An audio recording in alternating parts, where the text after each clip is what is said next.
महात्मा ज्योतिबा फूले को 19वीं सदी का प्रमुख समाज सेवक माना जाता है। उन्होंने भारतीय समाज में फैली अनेक कुरीतियों को दूर करने के लिए बहुत सारे संघर्ष किए और अछूतों, नारी शिक्षा, विधवा विवाह और किसानों के हित के लिए ज्योतिबा ने अनेक उल्लेखनीय काम किया। और आगे उनके बारे में और भी बहुत कुछ जानेंगे, पर वीडियो स्टार्ट होने से पहले प्लीज़ हमारे चैनल को सब्सक्राइब ज़रूर कर दीजिएगा। तो बढ़ते हैं आगे।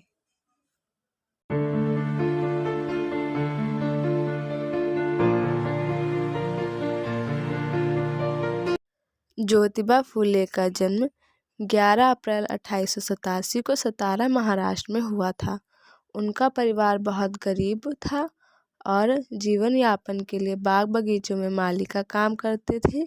ज्योतिबा जब मात्र 1 साल के थे तभी उनकी माता का निधन हो गया था।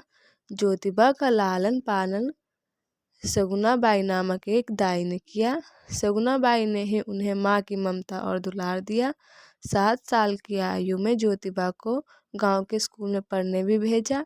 जातिगत भेदभाव के कारण उन्हें विद्यालय छोड़ना पड़ा। स्कूल छोड़ने के बाद भी उनमें पढ़ने की लगन बनी रही। सगुनाबाई ने बालक ज्योतिबा को घर में ही पढ़ने में मदद की।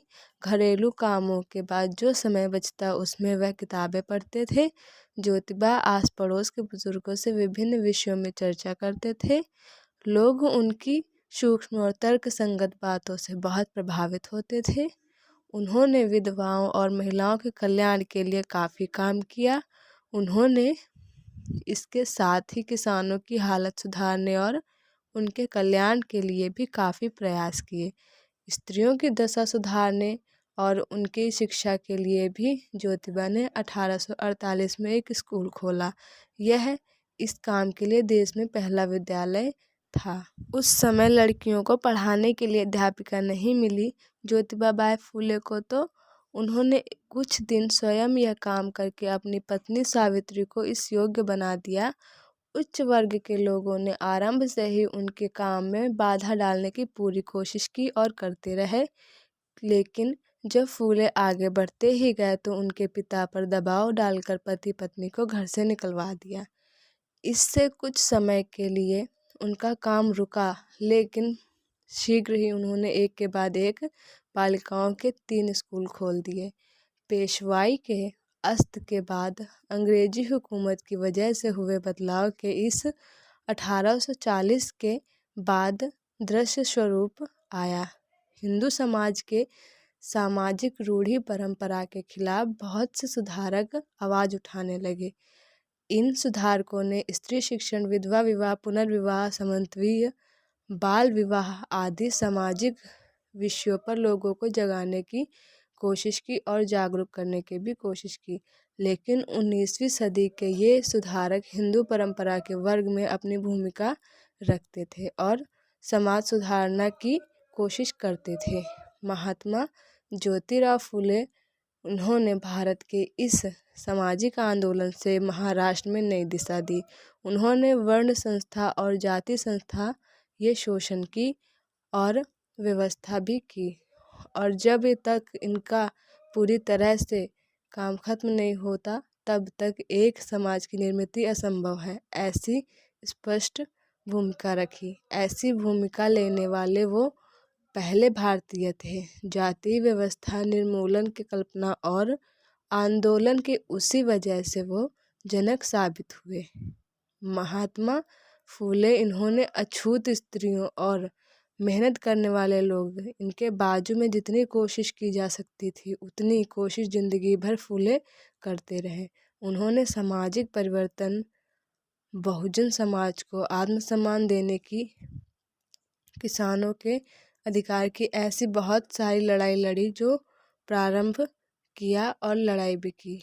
सत्य शोधक समाज ये भारतीय सामाजिक क्रांति के लिए कोशिश करने वाली अग्रणी संस्था बनी। महात्मा फूले ने लोकमान्य आगरकर, नया रानडे, दयानंद सरस्वती, इनके साथ देश की राजनीति और समाज कारण आगे ले जाने की कोशिश की। ज्योतिबा फूले के लिए सबसे पहले और महत्वपूर्ण कार्य रहा कि महिलाओं की शिक्षा की व्यवस्था की जाए, और इनकी पहली अनुयायी खुद उनकी पत्नी थी, जो हमेशा अपने सपनों को बांटती थी और पूरे जीवन भर उनका साथ दिया।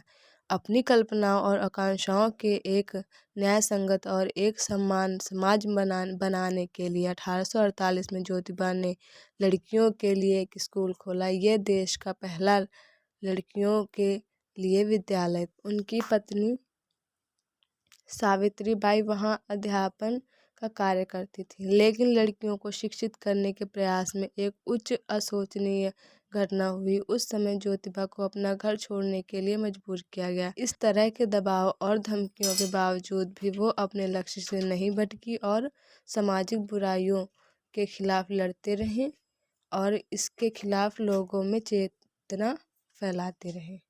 1851 में इन्होंने बड़ा और बेहतर स्कूल शुरू किया, जो बहुत प्रसिद्ध हुआ। वहाँ जाति, धर्म और पंथ के आधार पर कोई भेदभाव नहीं था और उसके दरवाजे सभी के लिए खुले थे। ज्योतिबा फूले बाल विवाह के खिलाफ थे, साथ ही विधवा विवाह के समर्थक भी थे। वे ऐसी महिलाओं से बहुत सहानुभूति रखते थे जो शोषण का शिकार हुई हो या किसी कारणवश परेशान हो। इसलिए उन्होंने ऐसी महिलाओं के लिए अपने घर के दरवाजे खुले रखे थे, जहां उनकी देखभाल भी करते थे और हो सके इसीलिए